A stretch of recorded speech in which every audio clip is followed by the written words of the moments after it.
in the case of Nicki Minaj, and I'm scared to death these bars are about to light my mentions up, but it's okay. They are. Yeah. They are, and it just is, and that's just what it is. They've been doing it all week. But for me, I don't have an issue with Nicki Minaj saying, hey, I care about the persecution of Christians. I don't have an issue with her saying, hey, I want to weigh in on matters that are taking place on the continent of Africa. I think we should do more of that. My issue is she took the talking points and the argumentation. Yeah, I mean, literally from MAGA. Now, again, just because MAGA say it, don't mean that it's wrong. It often does, but it doesn't mean that as such. Interrogate it. Sure. Hear the other side. See what's going on, because what they often do with the right, as y'all know better than me, what they often do is their points are lightly dipped in truth. They'll take a thing that's true and make that the whole story. So are Christians dying in Nigeria? Yes, they are. We just saw, are Christians being, are they being forced to undergo all kinds of awful circumstances right now? Violence, kidnapping. We just saw a school raided and hundreds of girls kidnapped in the last week. It's the worst kidnapping since the Chibok girls were kidnapped over a decade ago. That's awful. But if we frame it as a uniquely Christian thing, if we say that they're being attacked because they're Christian, we lose sight of what's actually happening in Nigeria. We lose sight of the actual complicated ethnic and tribal infighting and battles that are happening, and we lose sight of the fact that the people who are purveying most of the violence don't care if you're Muslim or Christian. Yes, they're killing Christians, but they're also killing Muslims. They're also kidnapping people for not being properly Muslim. This is a political Islamist group that is basically saying we're going to rewrite the wrongs. We are going to fix the world. We are going to create an Islamic state. To do that, yes, we have to kidnap and proselytize and fight and let me take proselytize off the table because that's very little of what they're doing now. Right. We're going to kidnap, kill, torture, mutilate girls, we're also going to do it to Muslims. take land, burn churches. But we're doing it to everybody. And yes, 48% of Nigeria is Christian, but it's also equally Muslim, and it's happening to them too. But if we frame it as a uniquely Christian persecution, we ignore why they're doing what they're doing. We also ignore half the country who's also being persecuted. That's right. We're going to roll this clip first because I have a question on the backside. I think we do. But definitely, because my question is more generic after we roll this clip of Nicki Minaj and Harris Faulkner. But I have just a more generic question, like what do we do with Nicki Minaj? How do we engage her? Do we engage her? Does she get credit for even having the courage to speak up or speak out about something she believes in? And I'm not one way or another. Those are questions I genuinely have for you. But let's roll this clip and talk about it on the backside. Especially as artists and people in entertainment, I think it sometimes can feel scary to speak up about anything that may not be the norm or the popular thing to speak about. I never care if something is popular. I care about what rings true to me, to people who are going through hard times right now in Nigeria. I hope that when they see this being done, that it makes them feel heard, that it makes them feel like, okay, someone cares. Yeah. That's Nicki Minaj and her, as Harris Faulkner put it, her sister in Christ, right after she spoke at the United Nations last Tuesday. So, Bakari, I'll yield to your question. Yeah, no, I mean, so you have somebody who took a risk, right? Who went in front of an audience that's non-traditional. I see. I'm sorry, what's the risk? I mean, just I would assume. I would assume just Nicki Minaj having, or the courage. I'm trying to play devil's advocate over here. That may not be the correct term, but I'm just saying. You might need to put on your halo. there may be people. Yes. There may be people who evaluate this and look at this and say that she's going to speak up for Christianity in front of an audience that's non-traditional for her.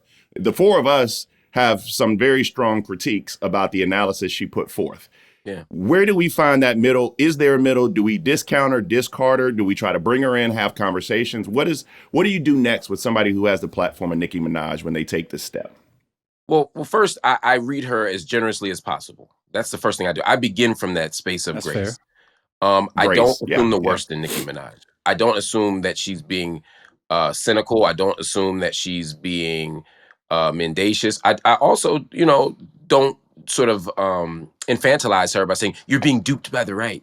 I don't like that stuff, and I don't assume that she has a mental health issue, or that this is drug induced. I'm raising those things because those are all the things that people are saying on the internet, and I don't assume that. I give her the generous read that she's thoughtful about this and just wrong.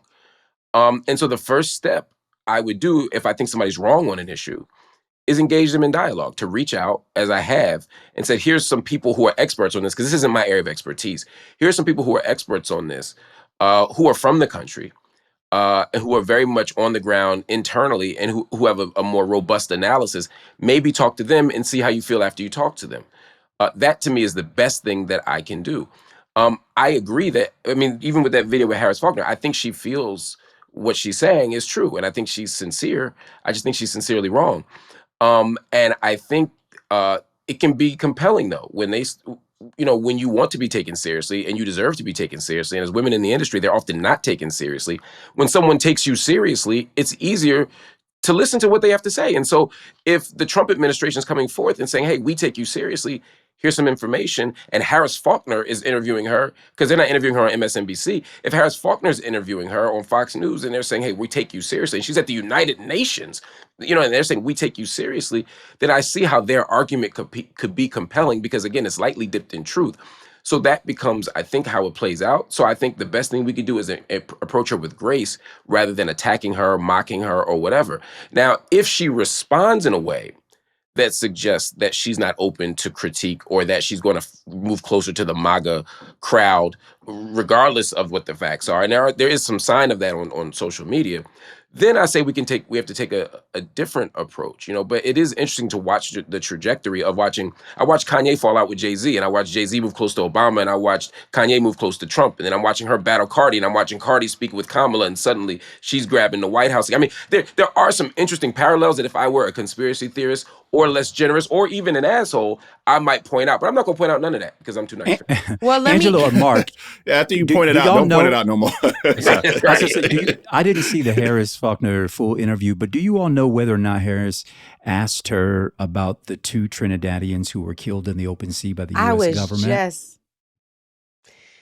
I highly doubt it, but I love that you brought up her Trinidadian roots and what's happening with this administration. Is she going to turn a blind eye to that, to Mark's very point about when DJ Khaled is Palestinian and hasn't spoke out when his people are being harmed in part by the country, the inaction or the direct action of this country. So what is she going to say about these fishermen, right, being killed in foreign waters? There is violations of international law happening, and I've heard her. Maybe she did it in her backroom conversation with President Trump or the UN ambassador. Maybe that's what they talked about on the side. And for the audience, this is in reference to the president taking the very, very controversial, many believe illegal step of deciding unilaterally who is a drug smuggler and who isn't, and killing first, and maybe asking questions later. But I've yet to see any evidence yet produced by the U.S. government under Trump of how many kilos they found after these boats. That's what they are, boats, right. Ships. That's all they are finding boats. Is keloids, Andrew. They finding keloids because that's what happens to our skin sometimes when we get piercing. Now, I have one other point I want to raise on this, because one thing that you raised, Mark, is so important. When we go in to do this type of work, when people ask us to speak out on issues that we're less familiar with, it's incumbent upon us, regardless of our platform, to talk to some people on the ground. So we have a clip where somebody in Nigeria who's an advisor, I believe, to the current prime minister in Nigeria, has this to say about what's really happening on the ground there. Nigeria's government insists it's taking steps to stop violence that targets all Nigerians. As a responsible government, we refuse to approach the fight against terrorism from a profiling point of view. That's why we discourage the idea that it is a targeted Christian. It's a hawk. It's a hoax. Daniel Bwala is a special advisor on the media to Bola Tinubu, who became Nigeria's president in 2023. Bwala grew up in Borno State, the epicenter of Boko Haram violence. We lived through these experiences where we have a lot of our loved ones haven't been killed by Boko Haram when it started. The killings by the terrorists or the insurgents or the Boko Haram, it is not targeted at any particular religion. Special advisor to the president. Sorry about that. I misspoke. But yes, I wanted to raise that briefly. No question. Just wanted to raise that briefly. Mark is right in alignment with what you said about the violence being targeted towards people of both Christianity and Muslim religions. It's important for us to note that as we fact check all of this. Before we switch gears, because it felt like a gear was about to be switched, what can people who are here, right, who are listening to this show, who maybe are engaged because of Nicki Minaj now, and like, okay, well, Nicki talked about it, so it's the first time I heard about it, right? Or maybe what can we do? I mean, if we're concerned about what's going on right now in Nigeria, what tangibly can people do? It's going to be tough. There's a couple of things, though. I mean, one thing you should think about is the humanitarian issue. On the ground, there are people who are being harmed. The Boko Haram in particular, but also some of these other groups engaged in sexual violence, in addition to kidnapping and murder. So there are humanitarian organizations right now who are helping deal with rape crisis, who are helping deal with not famine, but food insecurity because of what's happened, the invasion of schools. All of these things are necessary, and there are groups on the ground who we can donate to help do that, to help fix that. In theory, you should be able to talk to the U.S. ambassador. You should be able to talk to the UN ambassador as well, the U.S. ambassador to the UN. You should also be able to talk to your members of Congress. In theory, I think the challenge of this is that, frankly, things that happen in Africa, anywhere on the continent, we rarely care about as a U.S. political body. That doesn't mean we shouldn't pressure them. It means we should pressure them more and make them care about it. But I think those are the things we can do. We can apply pressure to our politicians.